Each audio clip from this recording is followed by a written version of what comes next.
Right, so this is question number 6 of November 21, paper 2.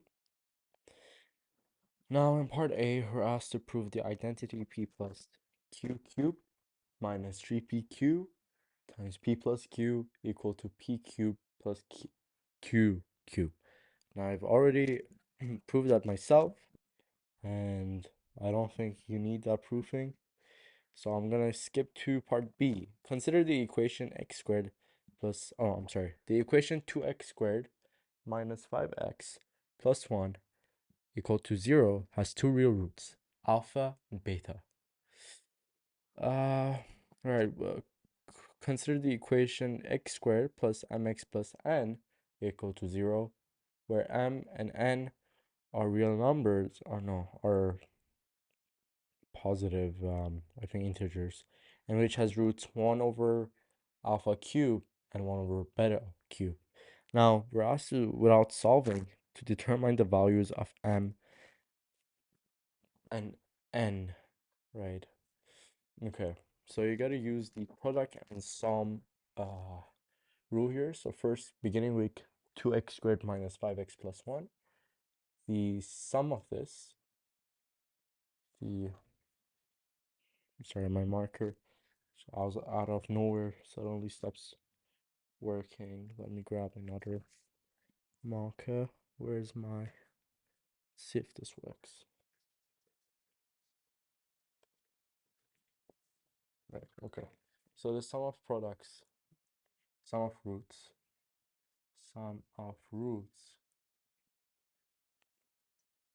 is gonna be alpha plus beta, then time equal to this right here. So 5 over 2. 5 over 2. You have the formula for this in your data booklet. Now for x squared plus mx plus n, it's going to be 1 over alpha cube plus 1 over beta cube equal to negative n. Negative m. Apologies. Right, now, as for the product of roots. Product of roots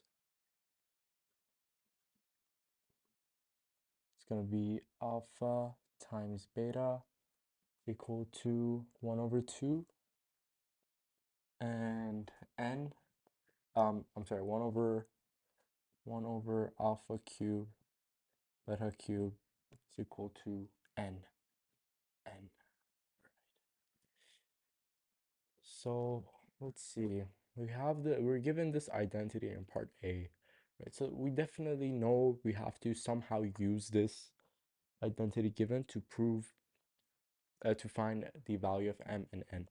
So right off the bat, you can see that you can find the value of n, alpha times beta. You can substitute that in and find the value of n. It's going to be 8. For the value of b, for the value of m, I'm going to consider p as 1 over alpha and q as 1 over beta. I'm going to substitute that in there. So it's going to be 1 over alpha plus 1 over beta cube minus 3 pq, so 3 over alpha ab, 3 over alpha beta times p plus q, so 1 over alpha plus 1 over beta equal to, let's see, 1 over alpha cube is 1 over beta cube, right? So you can find the common denominator for these, for this too. It's going to be alpha plus beta over alpha times beta cube. Similar for this one as well. Alpha plus beta is alpha beta, right? And so this right here is equal to negative m. Let's substitute that in here. And so now you can substitute values that you have. So alpha plus beta is 5 over 2 divided by alpha times beta, so divided by 1 over 2.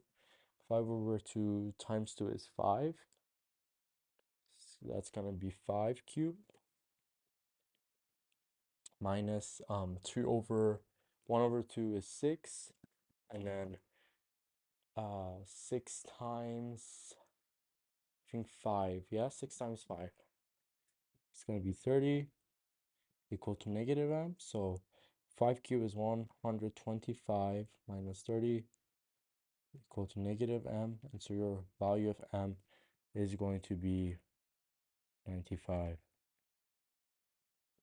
All right, so that's m. And now as for n, I told you earlier that you can solve it easily.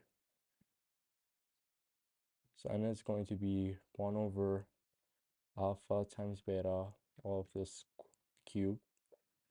And so we have the value of alpha times beta, that is 1 over 2.